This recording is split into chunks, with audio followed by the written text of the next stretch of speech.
Hi, this is Dr. Nemechek of the Nemechek Protocol, and you may be wondering, what's this little thingy thing? Well, that's my transcutaneous vagus nerve stimulator. I use this too.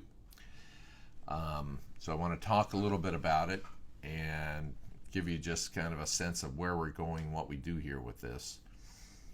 So first, what's a vagus nerve? What's the vagus nerve? It's the 10th cranial nerve, okay, technically. The vagus nerve is a very important nerve. You have two of them. They come down the side of the head, they come down the chest, they join into one nerve, and then that goes to all the organs in the body, all right? And it carries all of the parasympathetics of the autonomic nervous system in that information, in that cabling, kind of, all right? The other branch of the autonomic nervous system is the sympathetics, and that runs down the spine. So sympathetics, S is for spine, and the parasympathetics come down the vagus nerve. Now, the vagus nerve is not like a copper wire, okay? It's like a fiber optic bundle. We believe there are about 60,000 different fibers in there.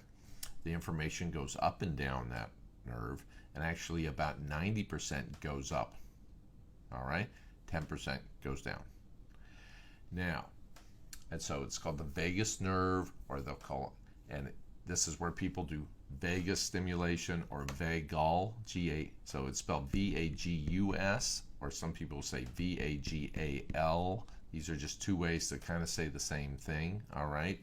And in the 90s, a group of scientists, one of the main ones is Kevin Tracy, were looking at this anatomical connections of this nerve in the brain, and through some studies in animals thought this might be an interesting way to treat, say, epilepsy or depression. And in the epilepsy models in animals seemed effective. So they did some studies in the 90s, so 20 years ago, and where they would implant an electrical device in somebody's chest, okay, and think of it kind of like a pacemaker, so a little electrical device, pacemaker, the wires go to the heart. The vagal stimulator, they have a little electrical device, and the wires go and are wrapped around the vagus nerve, all right? They did this in what we call treatment-resistant epilepsy and depression. So, for instance, severe depression with, attempted suicides and everything you can imagine that comes with that, or severe untreatable epilepsy, somebody's having 10 seizures a day and nothing touches them. Drugs won't do anything. So they take the worst of the worst patients, they implant this device in them, and lo and behold, in a year's time, about half of all the patients are in remission from both depression and epilepsy. And now it looks like after several years, the epilepsy patients, you might even get upwards of 75% of the people are in remission. Now we're starting to understand a lot of what's going on, and it looks like one of the main effects of this vagal stimulation is it is reducing inflammation and allowing these repair mechanisms to turn on. And we know in epilepsy in particular that inflammation changes your what we call your seizure threshold. So the more inflammation you have, it's easier to have a seizure. The less inflammation you have, the less likely you'll have seizures, and this is part of the basis for that. So we've been working with vagal stimulation now for about 5 years. I've been told I have probably some of the most extensive experience in the world. We have a couple thousand patients now who've been using vagal stimulation, and it's very effective. We're using it. We started initially in trying to get recovery of autonomic dysfunction. And so I would measure people's brains. They've got autonomic damage. And they've had this for many years typically. And we know if we reduce inflammation in the brain, these natural repair mechanisms, the stem cells and these chemicals called neurotropins seem to activate and turn on and help repair the damage. And so we use it in part to control inflammation. It's very useful for other sources of inflammation in the periphery, meaning like your joints and your back and muscle and things like that. It's proving to be useful in some autoimmune disorders and the inflammatory component there. So it's both in the research side and in our side, the clinical side, the vagostimulator is very, very effective tool for controlling inflammation. Vagostimulation does something else. Vagostimulation also helps induce what's called neuroplasticity. Okay, and that is roughly the way your brain can build and repair pathways. So if you have this inflammatory disorder that a lot of people now have, we call it inflammaging, and there's some video, I got a video and some blog posts about that. Say you hit your head, you damage some neurons, and if you got a lot of inflammation, you can't fix that, those neurons go away. You're left with a gap, essentially. All right? Now, neuroplasticity is the ability to grow those back. In young children, they retain this ability.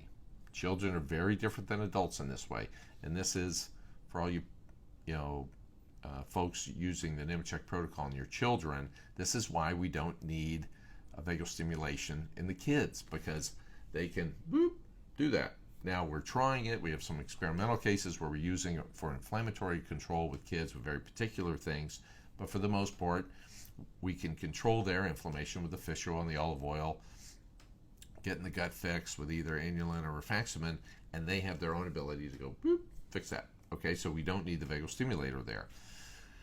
In the adults, we can't do that. And what we're finding as you get older and older, especially over past 35, 45, past that range, we can't get good recovery without vagostimulation. And we know that the older adults lose the ability to have neuroplasticity.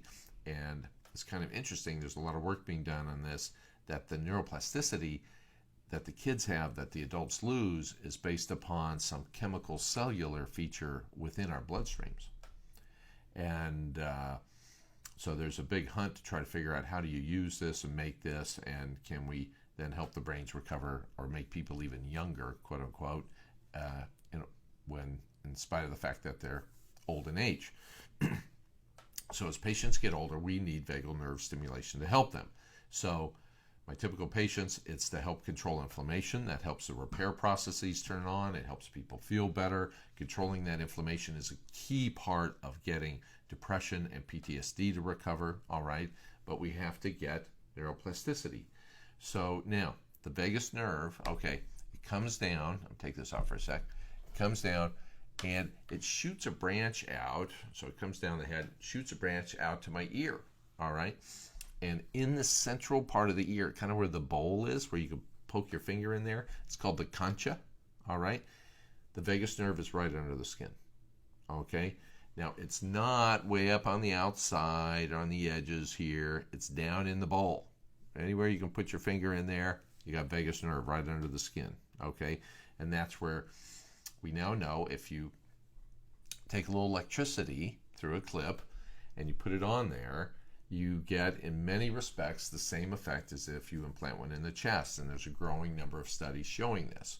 Now, there may be advantages in the future of the chest over the ear. There certainly is an advantage of the ear over the chest that you don't need to have surgery, and it's a lot cheaper, okay? So, but what about this electricity in the, sorry about that, I hit the mic, the electricity, putting that in there? You just can't put any kind of electricity on there. You can't take some device and put it on there. I mean, if you have the hertz way too high, okay, you'll just fry out the vagus nerve. It's very dangerous. So don't go just try this, all right? Now you're going to have more and more doctors being able to do this. There's a device available in Germany called Nemos. You can do this. There's a device that you can push on the neck in the U.S. now. That just came out for cluster headaches. So, because the nerve runs down under the skin, so they put the electricity right through the skin, all right? So there's going to be more and more approaches to doing this.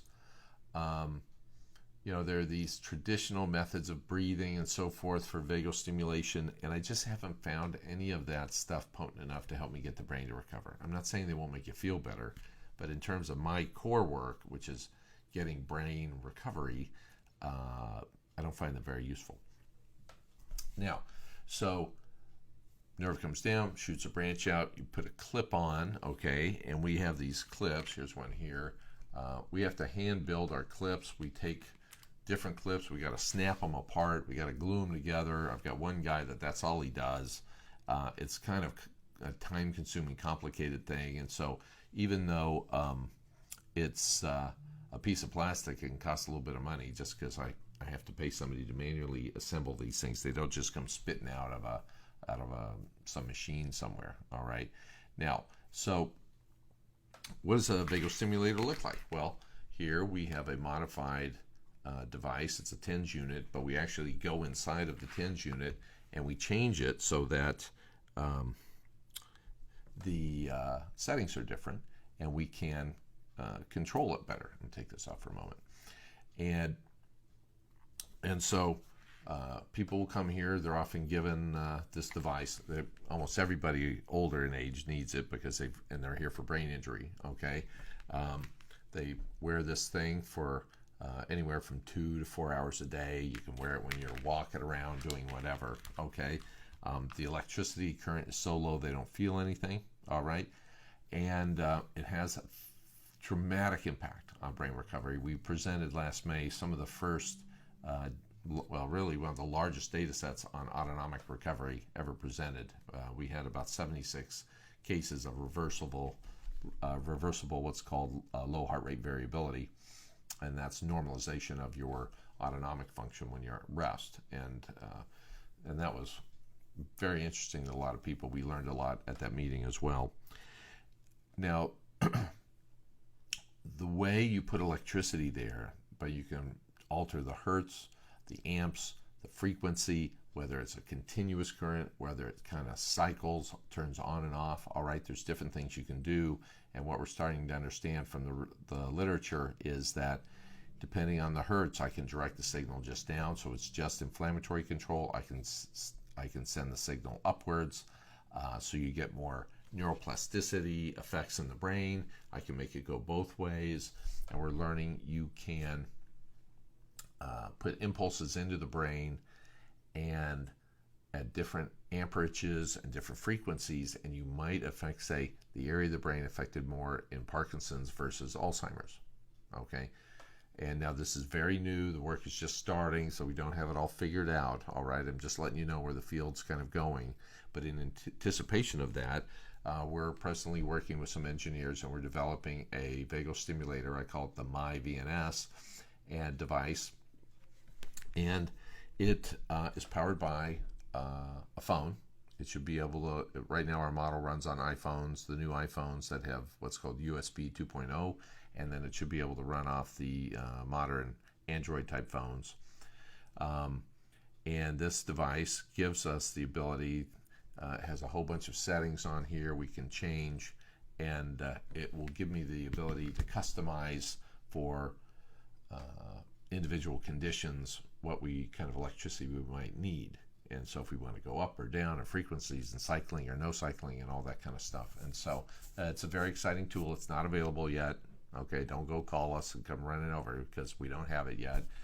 We think the engineering will be done maybe in another 2-4 months. All right, we've been working on it for 12 months now. All right, so, but just so you know, that's the direction we're going. So vagus stimulation lowers inflammation. Okay. 2, vagal stimulation improves neuroplasticity, the ability to make new pathways. All right. Kids already can do neuroplasticity. That's why we don't need it in the young kids. They already got that ability. As you get over about 35 to 45 in that range, that's where we find that the vagal stimulators are almost a necessity to get chronic autonomic dysfunction to recover. It seems to be almost a necessity to get chronic PTSD and depression to recover. And so, but it's going to be a very, very exciting thing in the future. And we've got a lot to learn, and there's going to be great benefits from this. So I hope you found this interesting. This is Dr. Patrick Nemechek of Nemechek Autonomic Medicine, Buckeye, Arizona. Take care.